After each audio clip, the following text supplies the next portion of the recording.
Saudara, kita ada dalam saatnya menabur. Mari kita berdoa. Tuhan Yesus berkati kami saat ini, supaya kami dengan tuntunan Roh Kudus mampu menemukan pengajaran dan kebenaran di dalam firman-Mu. Bersabdalah ya Tuhan, kami siap mendengar. Amin. Injil Lukas pasal 18 ayat 9-14, keluarga yang dibenarkan Allah. Saudara-saudara, teks kita ini sebenarnya bicara tentang persembahan. Memang kalau kita bicara tentang persembahan di zaman Yesus, kita juga harus tahu bagian-bagian persembahan apa yang memberi dampak ekonomi juga bagi terutama para pemegang sistem, yaitu pejabat-pejabat keagamaan. Misalnya kita ingat bahwa Musa mengajarkan tentang pajak memelihara tempat kudus, Keluaran 30 ayat 13. Jadi setiap orang dikenakan untuk membayar pajak. Di masa Yesus, pajak bait suci itu berupa hewan atau uang, atau bisa juga hewan untuk kurban, tapi juga bisa dalam rupa uang, termasuk uang logam seperti sikal yang lebih rendah. Karena masa itu memang perak agak sulit didapat. Nah, biasanya para imam mendapatkan hak setengah sikal dari apa yang mereka lakukan, dari persembahan itu. Nah, selain itu kita tahu di zaman Yesus bahwa bait suci kedua dimulai tahun 1516 setelah kembali dari pengasingan Babilonia. Dia sangat berkembang di bawah pemerintahan Raja Herodes Agung, bahkan sangat melembaga.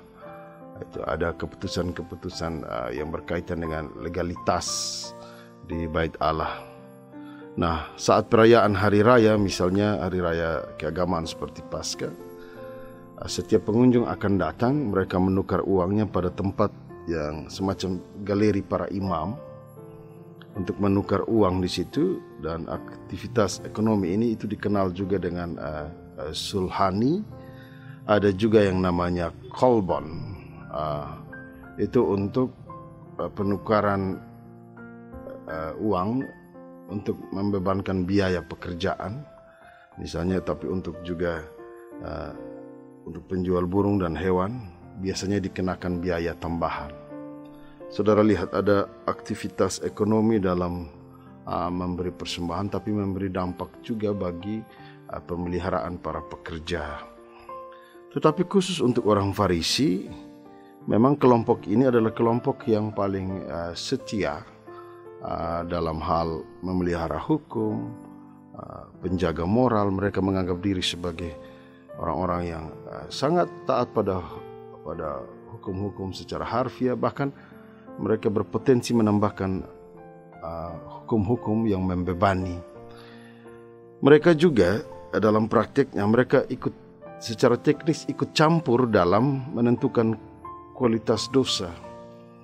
Jadi peran kaum Farisi di situ, dia melihat orang datang dengan persembahan, tapi dia juga memiliki kuasa untuk menentukan kualitas dosa. Sebelum orang melakukan ritual penghapusan dosa misalnya, mereka terlebih dahulu harus mendapat semacam cap, stempel Farisi. Nah, dalam cap itu mereka juga berkewajiban menyetor sejumlah uang kepada kelompok Farisi. Nah, disitulah kelompok Farisi ini beroleh keuntungan. Jadi ada nilai keuangan yang mereka peroleh. Tuhan Yesus pernah berkata, Lukas 16 ayat 13-14, tidak ada hamba yang dapat mengabdi kepada dua tuan, karena dia akan membenci yang satu, mencintai yang lain, atau dia akan mengabdi pada yang satu, membenci yang lain. Kita tidak bisa melayani Tuhan dan uang. Dan akan disebutkan orang-orang Farisi adalah pencinta uang. Itu Lukas 16 ayat 13-14. Dan ada banyak cap-cap yang Yesus berikan bagi mereka. Misalnya orang Farisi pencinta hukum, bahkan mungkin bersumpah untuk hidup miskin dan hidup dalam kemurnian. Tapi jauh di lubuk hati mereka, di balik penampilan moral mereka, seperti kuburan yang bercat putih tapi di dalamnya busuk. Selain pencinta uang, mereka serakah dan memanjakan diri sendiri, Matius 23 ayat 26. Mereka itu najis, Matius 23 ayat 27, dan pelanggar hukum, Matius 23 ayat 28. Jadi kita sekarang bisa mengerti betapa kecewanya Yesus terhadap persembahan orang Farisi. Di satu sisi dia mewakili satu kelompok yang memperoleh uang dari satu praktek agama, dengan menjual kesucian. Kemudian di sisi lain kita lihat satu rumusan formulasi doa yang sangat arogan. Dan ini ada soal dalam hal persembahan. Kemudian dalam persembahan inilah kita bisa tahu sekarang bagaimana satu orang ataupun satu komunitas atau satu keluarga dia dibenarkan oleh Allah. Nah, kajian teks kita, saudara-saudara, pertama-tama kita harus sadar bahwa ini adalah sebuah perumpamaan. Jadi karena dia sebuah perumpamaan, maka pasti ada maksud dan tujuan yang hendak disampaikan. Disebutkan bahwa ini tanggapan Yesus terhadap orang-orang yang arogan, yang sombong, merasa diri tinggi begitu, merasa diri benar di hadapan Allah. Nah, Yesus mengangkat perumpamaan ini dengan sangat jelas. Di perumpamaan itu disebutkan ada dua orang, yang satu mewakili orang Farisi yang dianggap selalu membenarkan diri, dan yang satu pemungut cukai yang sangat dibenci, dia berada di posisi yang rendah. Mari kita buat semacam kronologis. Kita lihat dari orang Farisi. Sebelum memberi persembahan dia berdoa, dan dia berdoa dalam hatinya demikian, "Ya Allah, aku mengucap syukur kepadamu karena aku tidak sama seperti semua orang lain. Aku bukan perampok, bukan orang lalim, bukan pesina, bukan juga seperti pemungut cukai ini. Aku berpuasa 2 kali seminggu. Aku memberikan 1/10 dari segala penghasilanku." Nah, doa ini kemudian dianggap tidak benar di hadapan Allah. Yesus mencela doa itu. Mengapa, saudara-saudara? Kita lihat, dia membenarkan dirinya karena merasa sebagai orang Farisi. Orang Farisi, dia menguasai hukum Musa, Talmud, Midrash, dia tahu semua ritual-ritual keagamaan. Padahal pembenaran diri dalam hal kerajaan sorga tidak terjadi karena kita bergabung dalam suatu kelompok kesalehan. Saudara ada dalam satu kelompok, dalam satu persekutuan yang mungkin di dalamnya saudara mencap diri sebagai orang-orang yang saleh, soleh, orang-orang yang kudus pun, itu tidak menjamin bahwa saudara memiliki kekudusan di situ. Bagaimanapun, ingat bahwa merekalah, kelompok Farisi lah yang membangun standar kebenaran. Dan setiap standar kebenaran dalam ukuran manusia pasti ada kerapuhannya. Karena standar-standar yang dibangun oleh manusia pastikan itu memiliki kelemahan. Belum lagi, saudara-saudara, praktek-praktek memperoleh uang yang saya sebutkan oleh kaum Farisi menunjukkan bahwa sebenarnya ketika dia mau membawa persembahan yang dia bawa itu adalah persembahan yang ia rampok dari Allah sendiri. Jadi memakai nama Allah untuk memperoleh uang. Sekarang dia bawa persembahan itu. Ini adalah satu hal yang paling munafik, praktek kemunafikan. Dan Allah paling membenci ini, bersembunyi di balik berkat Allah. Bagaimanapun satu doa harus menempatkan Tuhan sebagai yang maha kuasa. Sebagai yang maha kuasa, doa harus beri suatu ucapan syukur karena ini Tuhan beri. Bukan tentang arogansi diri. Inilah titik sentral yang membedakan manusia dengan Allah. Bahwa seharusnya Allah lah yang menentukan nilai dari setiap penyembahan kita. Kelayakan dari satu penyembahan kita itu ditentukan oleh Allah, bukan ditentukan oleh manusia. Dia menyebut diri, "Aku bukan perampok." Tentu saja perampok adalah mereka yang mengambil milik orang lain, bisa dengan jalan kekerasan, atau bisa juga sampai membunuh. Tadi kita bilang bahwa praktik perolehan uang oleh kelompok Farisi menempatkan mereka juga sebagai perampok yang bersembunyi di balik kekudusan.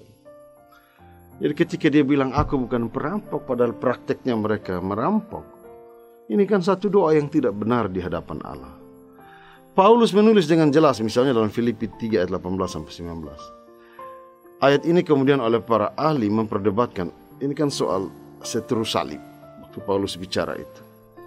Nah, dalam ayat 18 tipe-tipe Farisi yang bersunat atau mereka yang Allahnya adalah perut mereka dan yang bermegah dalam rasa malu, itu melakukan suatu kemunafikan, malu tapi dia bermegah. Nah, ini mereka dianggap sebagai seteru salib. Jadi orang-orang yang merampok kekudusan Allah, sebenarnya itu adalah seteru salib.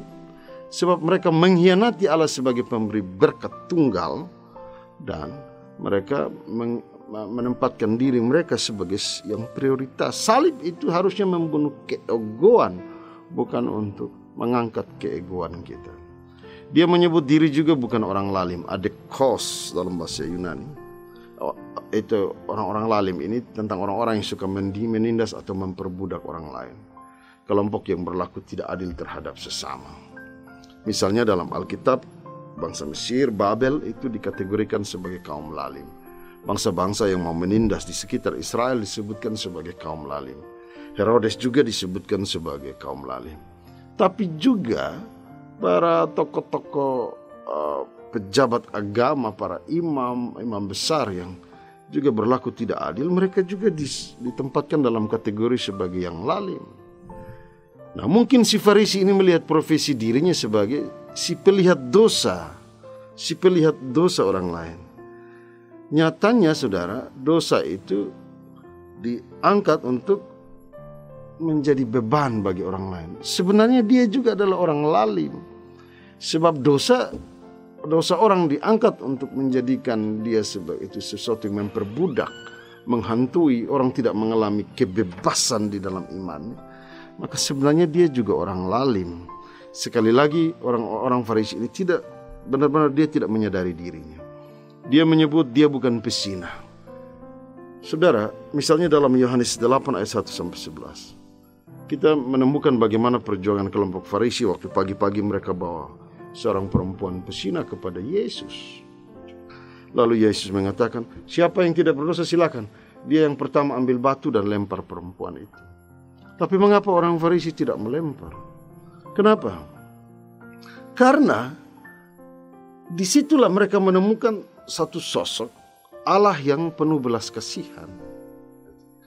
Nah, pesina itu ketika kita menyebut dia bilang aku bukan pesina. Kan pesina itu soal memanfaatkan orang lain untuk kepuasan, hasrat. Dalam kepentingan itu yang ada itu yang terjadi dalam persinaan itu tidak ada lagi unsur belas kasihan di situ. Yang ada itu adalah hawa nafsu, hasrat yang harus disalurkan. Nah, ketika dia bilang dia bukan pesina, tapi karena ketika prakteknya justru dia menekan orang lain, maka sebenarnya doanya tidak benar. Karena dia memperkenalkan diri sebagai seorang yang penuh belas kasihan, nyatanya dia menekan dosa orang lain. Berpuasa 2 minggu sekali dan memberi 1/10 dari penghasilanku, itu doanya. Kita tidak menutup mata terhadap praktik ritual keagamaan yang ketat oleh kaum Farisi. Mereka pikir bahwa cara untuk masuk ke dalam kerajaan Allah adalah dengan menaati banyak aturan. Tidak hanya aturan yang Tuhan berikan melalui Musa dalam perjanjian lama, tapi juga aturan yang mereka tambahkan. Dan nampaknya kaum ini telah termakan oleh satu sikap legalitas sebagai satu-satunya pertahanan kehidupan. Legalitas pertahanan, mungkin yang lebih tepatnya adalah legalitas itu menjadi jalan keselamatan. Nah, padahal mereka lupa bahwa ada bahaya dari legalitas itu adalah kita melihat orang lain sebagai orang-orang yang tidak teratur dan orang-orang yang paling berdosa karena tidak taat pada aturan. Dalam relasi dengan Tuhan, Tuhan itu selalu melampaui segala patokan legalitas manusia. Dan ketika orang pemungut cukai ini datang kepada Tuhan, dia melampaui satu titik legalitas. Ada nilai kebebasan dia berjumpa dengan Tuhan. Jadi Farisi ini dia kehilangan momentum untuk melihat keberadaan dirinya, terutama dia terlanjur memuji dirinya sendiri dan kehilangan nilai ucapan syukur kepada Tuhan. Semuanya tentang dia. Bahkan ucapan terima kasih yang dirancang untuk meninggikan dirinya sendiri. Dan jelas-jelas bahwa dia sedang menghina orang yang dianggap berdosa.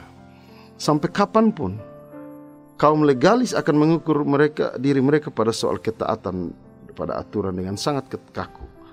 Akibatnya manusia mengalami kedangkalan spiritualitas, manakala manusia kehilangan kebebasan untuk berjumpa dan menyapa Allah.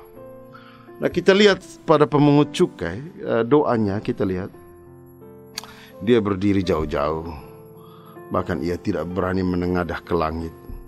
Dia memukul diri dan berkata, "Ya Allah, kasihanilah aku orang berdosa ini."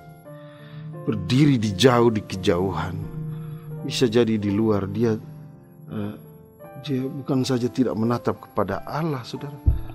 Dia mengambil satu tempat yang supaya juga dia tidak menatap orang, sebab dia menatap orang saja dia merasa dirinya terlalu rendah.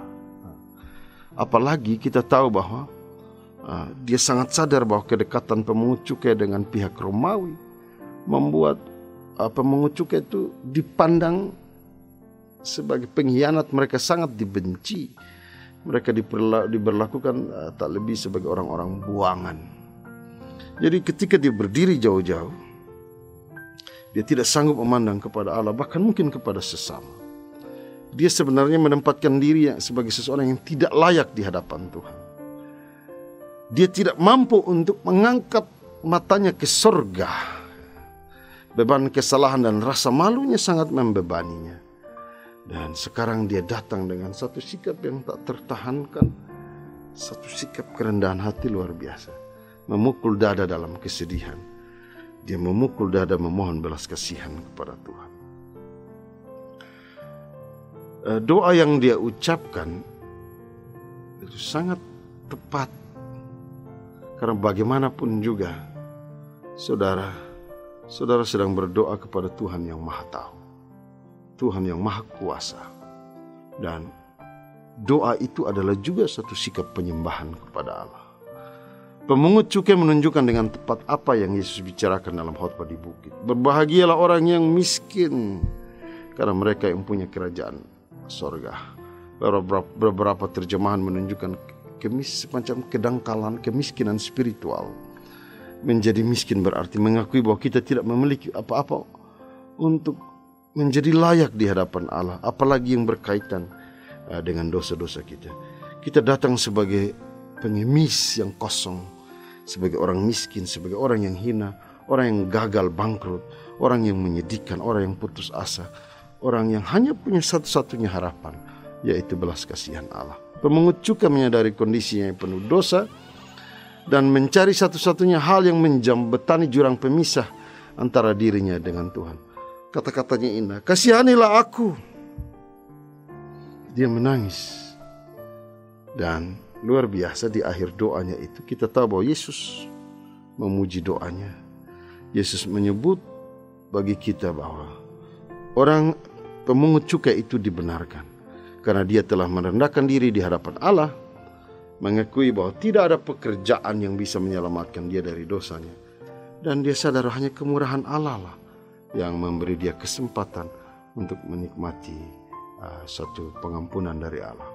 Jika kita benar-benar patah hati karena dosa kita dapat yakin sekarang bahwa pengampunan Allah yang tak terbatas dalam Kristus memungkinkan kita untuk beroleh harapan, sebab Dia sendiri telah berjanji dalam firman-Nya untuk menerima kita, mengasihi kita, menghidupkan kita kembali melalui anaknya. Kolose pasal 2 ayat 13. Tidak ada jumlah perbuatan baik, bukan karena kita sangat aktif di gereja, bukan karena kita memberi persepuluhan, bukan karena kita terlibat dalam pelayanan masyarakat, bukan karena kita mengasihi sesama kita atau apapun yang kita lakukan yang dapat menutupi noda dosa kita. Hanya kasih karunia Allah. Itulah sebabnya Yesus datang kepada saya dan saudara, dan melalui peristiwa salib kematiannya adalah satu-satu karya yang mampu menyucikan kita dan membuat kita diterima oleh Allah. Menariknya saudara, akhir dari teks itu kita mendengarkan kata Yesus, orang ini pulang ke rumahnya sebagai orang yang dibenarkan Allah dan orang lain itu tidak. Dia pulang dengan sukacita. Dia pulang ke rumahnya, ada keluarga yang menantinya. Ada istri dan anak yang menantinya, ada keluarga, ada saudara-saudara yang oikos di rumah sedang menantinya. Mereka menanti dengan harap-harap cemas, karena mereka tahu ketika dia melangkah ke bait Allah, dia melangkah sebagai anak Israel, tapi dia juga melangkah sebagai anak Israel yang telah mengkhianati bangsanya. Dia melangkah sebagai pendosa. Dia pulang dengan sukacita meski kita tidak diberitahu apakah pemungut cukai itu berhenti dari profesinya. Tapi kita menduga saja bahwa suatu sikap kerendahan hati dan memohon belas kasihan Allah itu menjadi pintu masuk untuk terciptanya satu pertobatan. Itu maksud Allah di situ. Yesus tidak menuntaskan perumpamaan itu dengan menyebutkan bahwa si pemungut cukai itu bertobat. Bisa jadi dia pulang, dia tetap menjadi pemungut cukai. Tapi bukan itu yang kita cari. Yang kita mau lihat bahwa hanya dengan kebenaran Allah lah, dengan kita datang dengan kerendahan hati, dengan kesungguhan hati, maka ada pintu masuk untuk kita mengalami pertobatan baru dalam hidup kita. Nah saudara, teks ini akan menjadi menarik ketika kita lihat dalam aplikasi bagaimana orang ini pulang ke rumahnya sebagai orang yang dibenarkan Allah. Saudara, kita dalam rumah, kita keluar dari rumah itu kita keluar sebagai orang-orang yang benar. Karena setiap keluarga itu mengandalkan doa, persekutuan, kebersamaan, dia mengandalkan doa. Tetapi begitu keluar dari rumah, kita tidak tahu apa yang terjadi. Anak-anak kita mungkin sopan di mata kita, tapi kita tidak tahu bagaimana sikap mereka di sekolah atau di dalam lingkungan pergaulan. Bisa jadi mereka adalah anak-anak yang pembangkang, mereka adalah anak-anak yang suka melakukan kejahatan, anak-anak yang tidak membanggakan. Suami kita keluar dari rumah, dia menjadi suami yang kita banggakan, tapi kita tidak tahu di luar sana. Istri keluar dari rumah, kita tidak tahu apa yang terjadi di sana. Karena itu, harusnya ketika kita pulang ke rumah, pastikan bahwa kita menemukan kembali diri sebagai orang-orang yang dibenarkan oleh Allah. Artinya apa? Ketika kita keluar dari rumah, hindarilah sampah-sampah dosa yang ada di sekitar kita. Supaya kita pulang pun, kita membawa sukacita kebenaran Allah. Tentu, kita tidak kuat, saudara. Sebagai manusia, kita tidak bisa kuat mengandalkan diri. Keluarga ketika dia terpecah-pecah di dalam tugasnya, di dalam peran masing-masing, dia pergi sebagai satu individu. Tapi ketika dia pulang, dia akan pulang sebagai satu kekuatan baru dalam kebersamaan. Kita butuh Tuhan. Kita perlu Tuhan menolong kita dalam kelemahan, supaya kita kembali, kita tetap membawa diri sebagai orang-orang yang dibenarkan oleh Allah. Di rumahlah tempat kita untuk mengasah diri, melihat sejauh mana perjalanan kita. Di rumahlah menjadi tempat di mana kita saling merangkul dan mengakui kelemahan diri.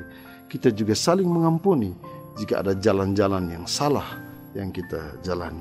Di rumahlah kita evaluasi diri untuk terus menemukan kebenaran Allah yang tidak boleh hilang dalam keluarga kita. Tuhan memberkati kita. Amin. Mari kita berdoa. Ya Bapa Surgawi, terima kasih untuk waktu kami boleh beroleh kesempatan untuk menikmati berkat kebenaran firman-Mu. Teruslah bersabda bagi kami dan hidupkanlah firman-Mu di dalam kesaksian pemberitaan dan juga hidup kami. Amin.